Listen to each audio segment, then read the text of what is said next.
I'm Karan Gupta, and that's my friend Jack Gilchrist.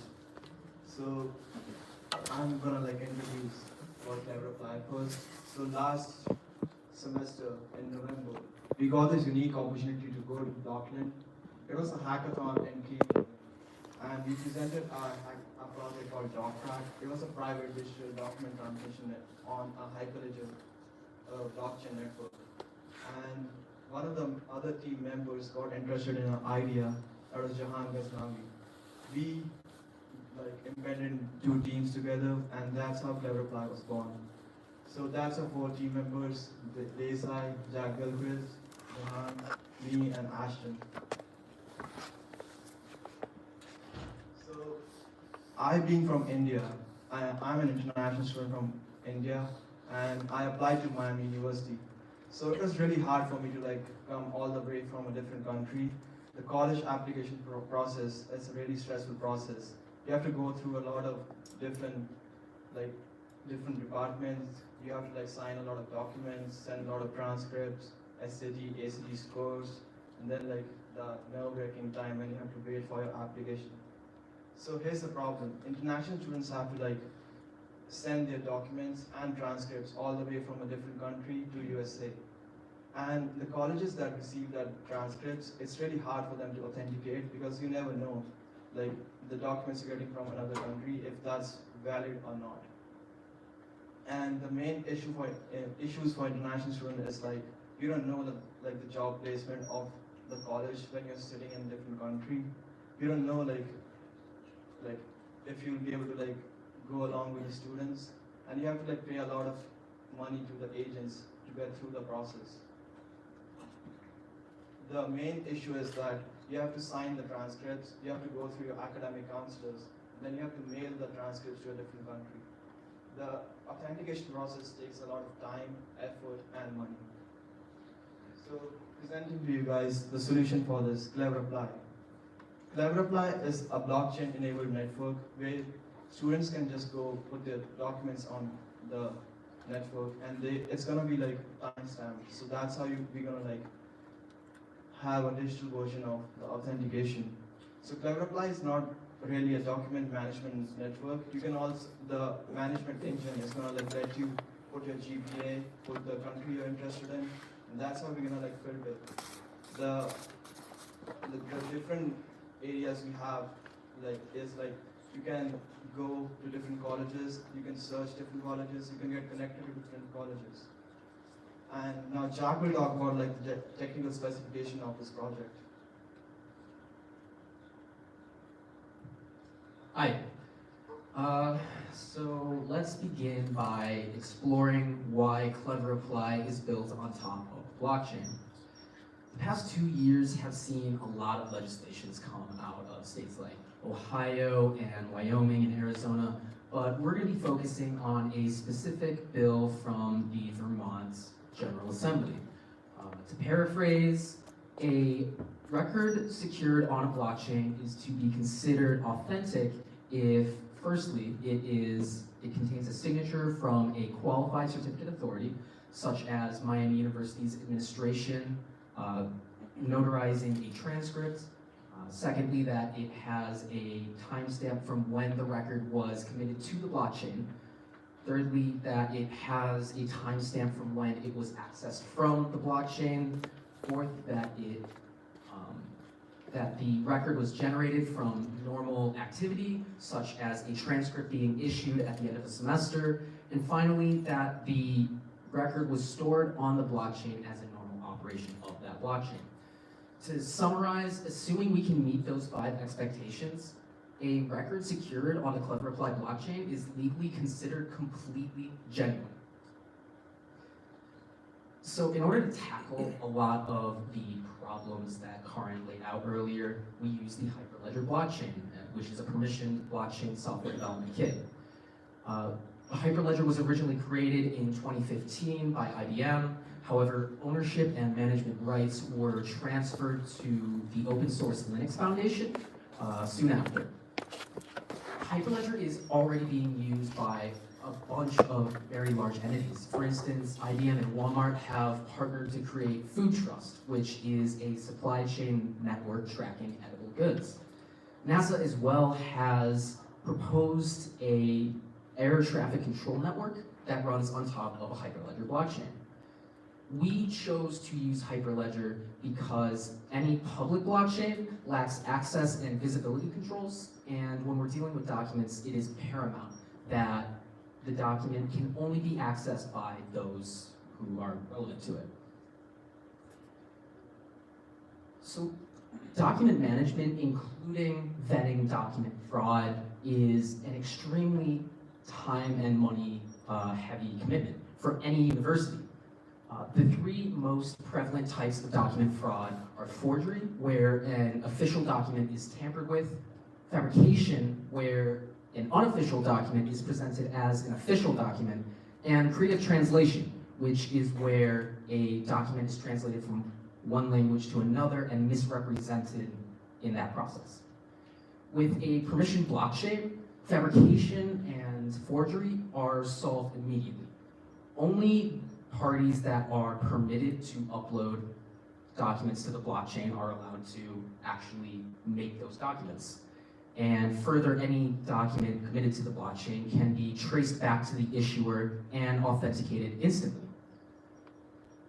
Creative translation is a little bit trickier and requires a little bit of ingenuity from Cleverply to solve.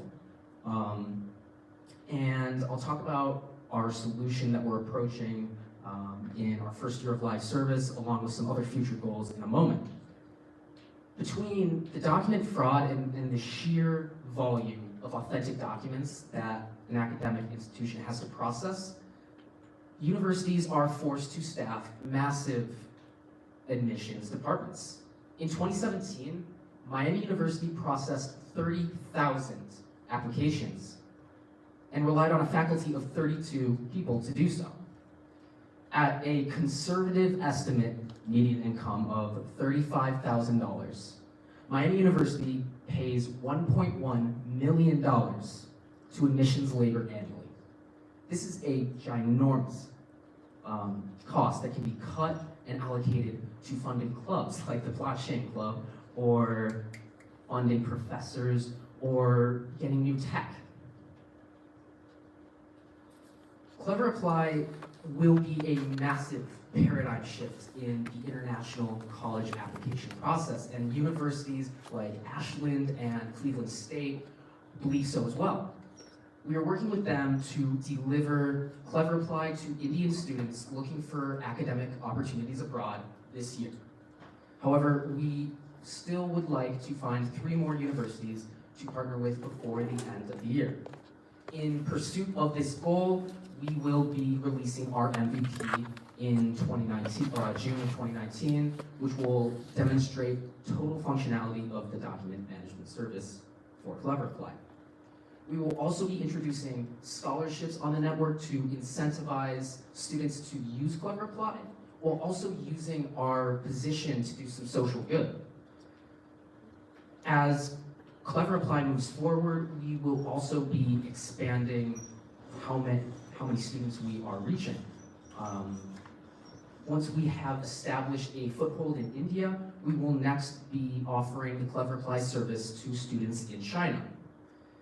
As more and more students begin to join the network, we will also be opening it to third-party services. As you're adding more countries, you're also adding more languages, and the aforementioned problem of creative translation will only get worse.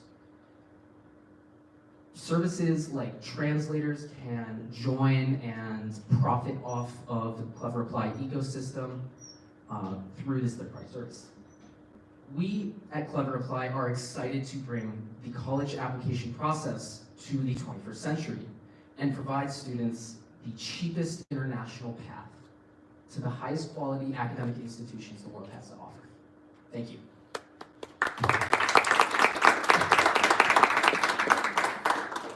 Any questions?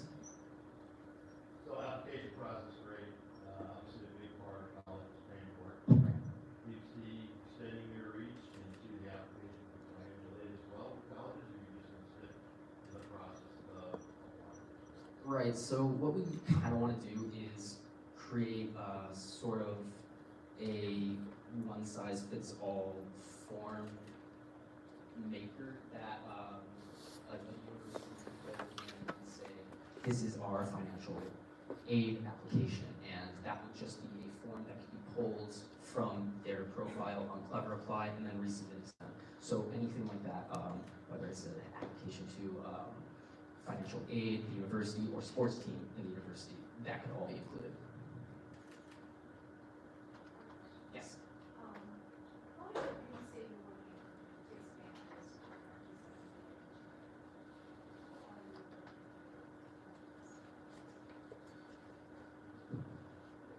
So one of our, so me and one of my friends, he's from India. So during the winter, what we did was we went to different high schools, different colleges, and talk to them how the process is going right now. So it's gonna be a really good market to target the high schools of India first, because they want their students to go ahead and go get good education. So we're gonna go target the high schools, ask them, have job fairs, career fairs, and network, do different marketing. And then we also gonna target different markets like New Delhi, Mumbai, where they already have some agents going on. So we want to get rid of the entire agents we have right now in India and have them guide them through process of applications and applying to US. If that answers your questions.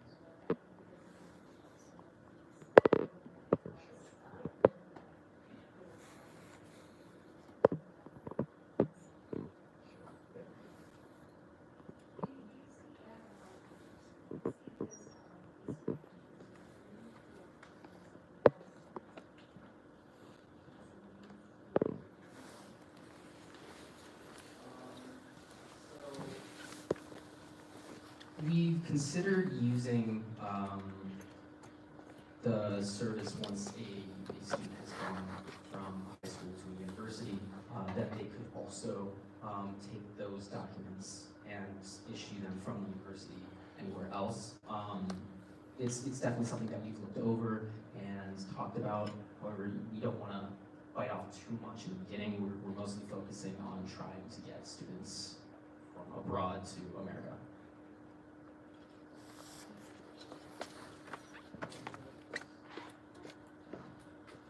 Great. Thank you.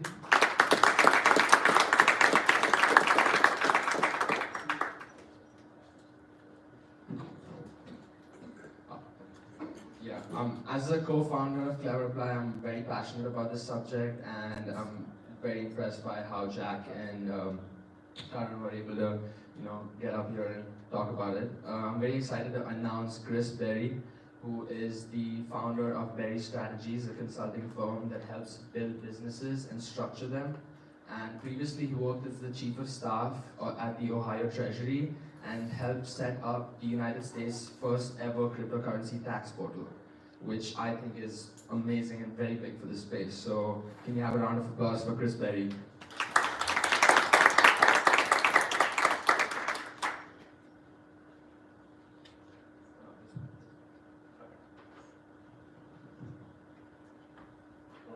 Is this on?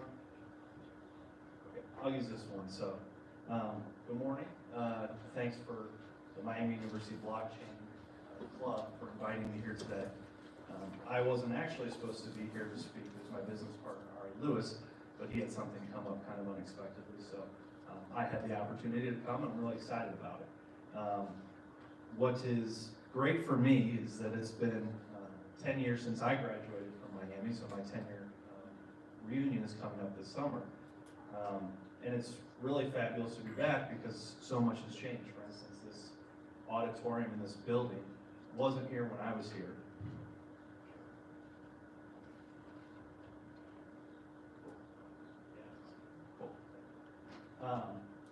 Our student center was Schreiber, if you can actually believe it, which was, still is next door, but it's much smaller. Certainly doesn't have buildings and doesn't have what this building does in terms of auditoriums and such. Uptown's changed. We didn't have a Chipotle, so if you wanted a burrito, you had to go to Westchester. You can imagine that. But also, just from the technological standpoint, really why we're here today, so much has changed too. if you were at Miami, like I was 10 years ago, you didn't have an iPhone unless you were an AT&T customer. I had a BlackBerry because I had Verizon. Uber wasn't a thing, let alone Birds or Lime. Twitter, Instagram, Netflix, Snapchat, those weren't things that were, either in their infancy or, years down the road. So a lot's changed, and it really makes what, you guys are doing here so impressive, and just, it's great to see, because as a Miami alum, you make my degree much more valuable. Also, it's a Sunday morning in Oxford, so I'm sure some of you were uptown just a few hours ago, so thanks for coming out. Admittedly, I'm not a technologist. Most of my friends aren't. The people that I work with on a day-to-day basis aren't either. I've spent most of my career in government, both in Columbus, Ohio, and in Washington, D.C. But as they were saying, most recently I was the chief of staff at the Ohio Treasury, where our job was to collect, protect, and invest the state's tax dollars. While I was there, I was fortunate to work for a state treasurer, Josh Mandel. If you've ever seen him on TV or met him in person, he looks like he could be in college, but he's actually about 40. Even though he does look like he's about 20 years old.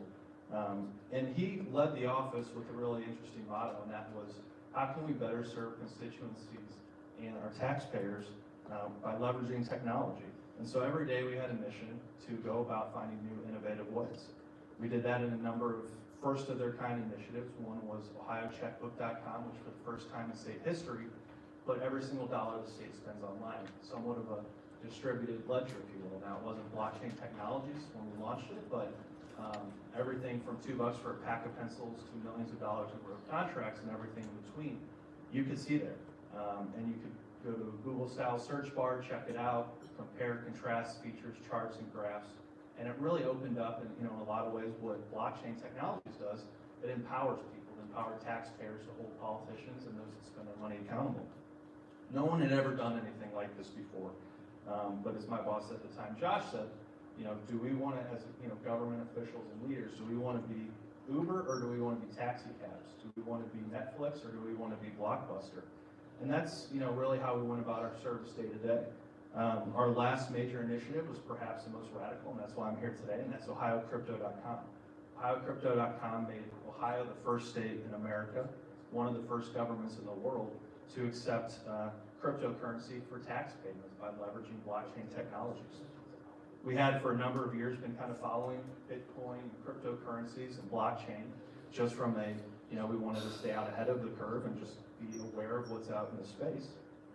But it really just took one meeting one day where we got together and said, hey, this is kind of interesting. We keep hearing about it online. We see it on CNBC in the morning for a couple quick segments. Let's talk about it and just see perhaps how we can, see if there's ways to incorporate it in what we do. And it was just that one meeting where we found out that the IT guy was actually mining. We found out that the guy in investments, he was holding it and trading it himself. But by just connecting these small dots internally, you start to see that it just takes kind of conversations and a little actions to make progress.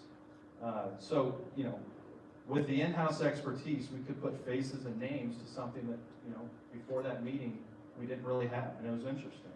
Then one day, the treasurer, Josh, he comes to us and says, hey, I want to make Ohio the first state in the country to accept cryptocurrency for tax payments. We kind of look around in the small group that we had there. We said, okay, well, we'll look into it. We'll put a white paper together, kind of the typical response. Said, no, I want to do this. I've thought about this. We're going to do it. In this room, you're charged to do so. We did it for two reasons. One was to give taxpayers additional options. If you can pay with cash, if you can pay with check, you can pay with wire transfer, why not cryptocurrency? Especially for those that are building and innovating in Ohio and beyond. It's something really powerful. And two, we wanted to plant a flag. Plant a flag on the state of Ohio and show to people across the world that we're open for business and this is a place that's friendly to entrepreneurs and technologists and innovators. It also wasn't lost on us the notion that cryptocurrencies were always told and always kind of said that they wouldn't be legitimate or kind of recognized as something real until governments started to recognize them. So we did that, and it was game on. We had to go out and build it. So at that time, we had that small group of people, and it was a secret project because we knew if anyone heard about it, the powers that be in Columbus and elsewhere would probably try to stop us.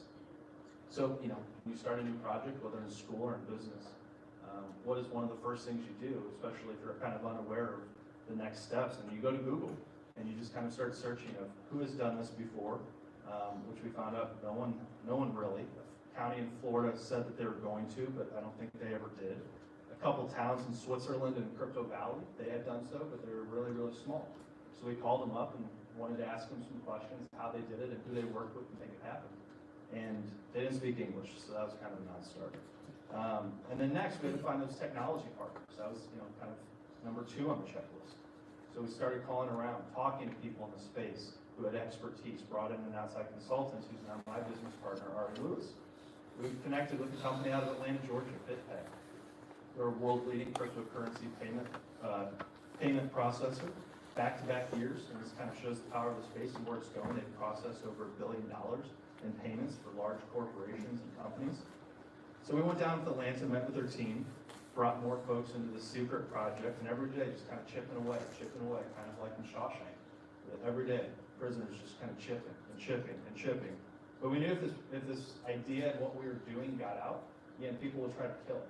So it was this constant race between doing it quickly and with speed, but then with accuracy, because we knew that if we did this and it was a bust, it would set progress in our arena, and kind of the government public policy side back. And we knew that people, the naysayers out there, give them ammunition to kind of discredit these technologies and what's happening. The thing is, it wasn't that hard. Sure, it took some time and there were challenging days. But with anything, if there's people that have a will and they have the methods to do it, it's something that can definitely be done. And so with a talented team of professionals and technologists, we built it. And they really did an amazing job. But then it was kind of, how do you launch it and how do you talk about it? And so we knew we had one shot at a successful launch.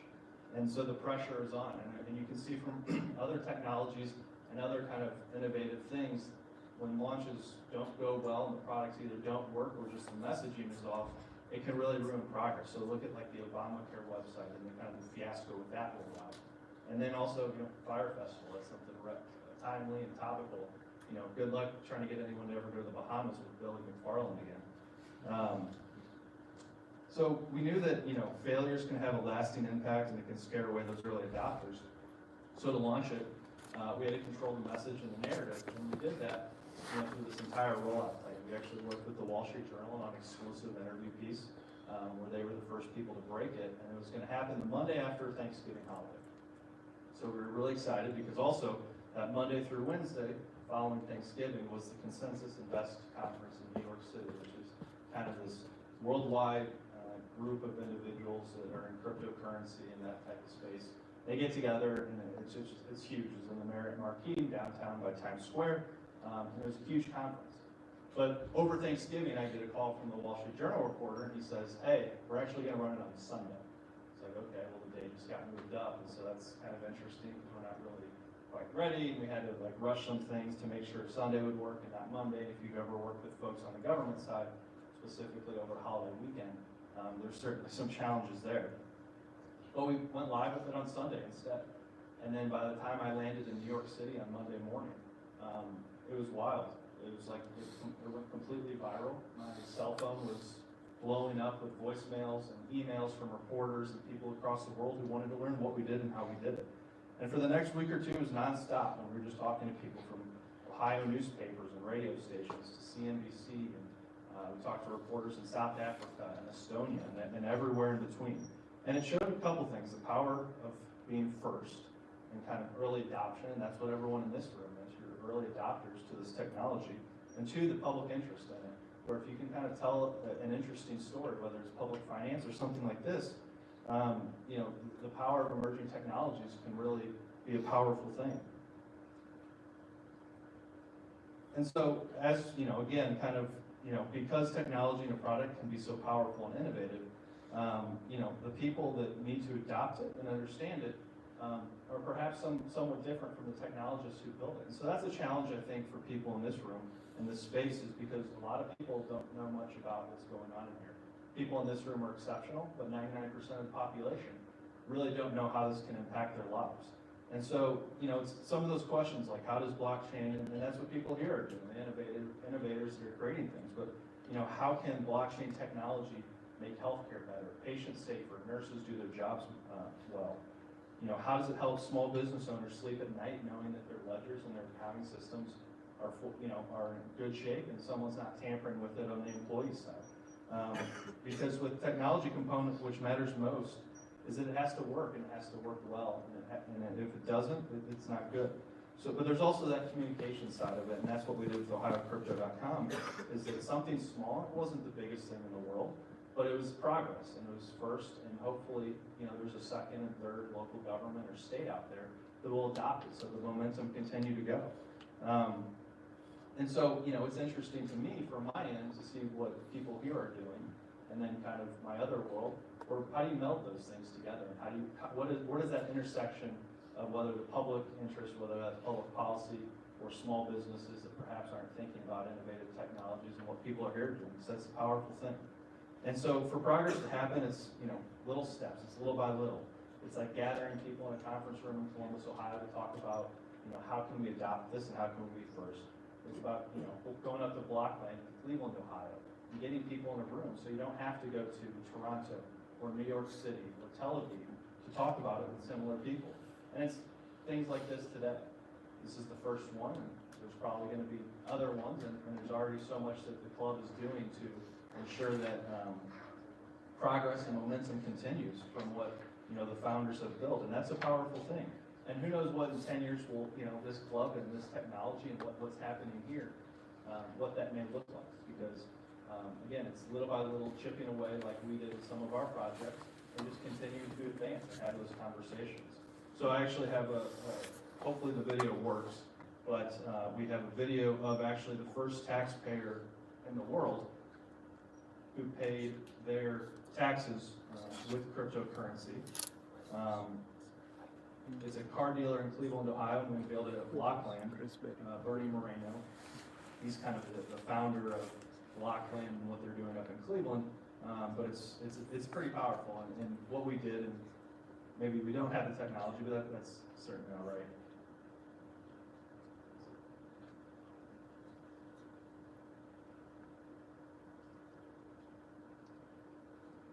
Yes.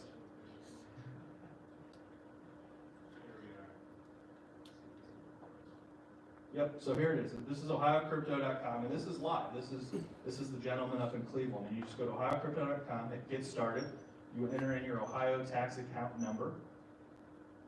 Hit search. What happens then is they pull the information from the state of Ohio. They found his business. You throw in the information where you want your confirmation sent to, and then cryptocurrency. In Bitcoin, he's choosing the dates for which his business taxes are owed. He enters in the US dollar amount that the state would have told him.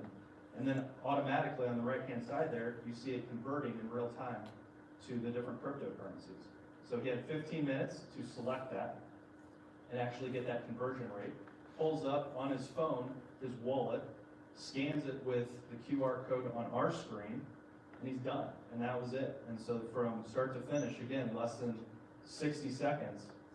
That shows, one, what we were able to build, but two, the technology out there. It was our third-party payment provider, BitPay, who played a role. It was individuals in our office, or some of our consultants. We're working together, we're able to do this. And again, it's not the biggest thing in the world, but it is progress. And after he did this, we launched a partnership with Overstock.com to become the first Fortune 1000 company to pay their cryptocurrency, or pay their taxes in cryptocurrency. And it really turned out to be a really remarkable thing that brought so many people together. And again, it's little things like this that will hopefully make momentum and help some folks that are doing bigger ideas and bigger things, a more friendly environment. So thank you again for the opportunity. I really appreciate it. If there's any questions, certainly happy. If not, I think we're scheduled for a break. Thank you.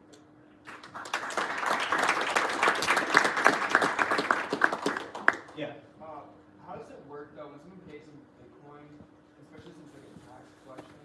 Do you guys convert that then directly to US dollar right away? Or Yeah, do you guys great hold it question. in Bitcoin? So one of the challenges with any emerging technology is kind of figuring out how everything fits into place. So for the state of Ohio, for instance, we didn't think we could actually hold cryptocurrency, and that's with a lot of governmental entities, because at the end of the day, to collect, protect, and invest tax dollars is our main mission. And we don't, we're not a pension fund, we're not an investment fund that's trying to make big returns. So safety, liquidity, and yield in that order was our investment philosophy. So what we did is this is what BitPay does, is they're the automatic converters of it. So for that 15 minutes, BitPay, they'll lock in the rate 1-to-1, and so when it comes to us, it comes to us in US dollars. And so some people, it's a first step, but BitPay allows us to do this. And so with that 15-minute window, if the price fluctuates up or fluctuates down, they either get the gain or they get the loss. So that's kind of on them and part of their business model. But for Ohio taxpayers, whether you're a business, taxpayee, or the state of Ohio and just taxpayers in general, what is paid is what is actually, or what is owed is what is actually paid, and that's what we see at the end of the day in US dollars. All right, thank you.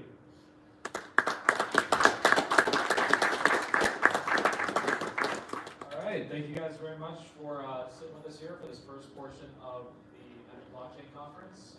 We've had a lot of great talks already, and we're super excited for the continuation of the event. As of right now, we're going to actually have a short 10-minute break, and we're actually having a raffle, which I believe, so the way we do our raffles, so we have Starbucks gift cards, and we'll be giving away $10 gift cards for this first raffle. Then at the second raffle for lunch, we'll give away $20 of gift cards, and then at the third raffle, we'll give away $30 of Starbucks gift cards. So right now, go ahead and stretch your legs, go get another cup of coffee, and go grab a bite to eat really quick. And we're going to meet back here at,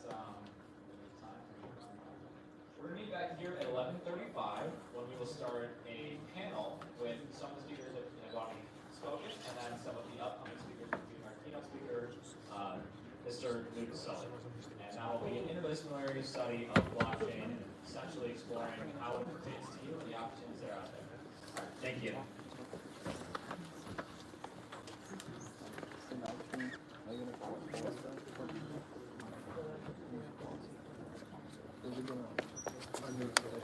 No. No.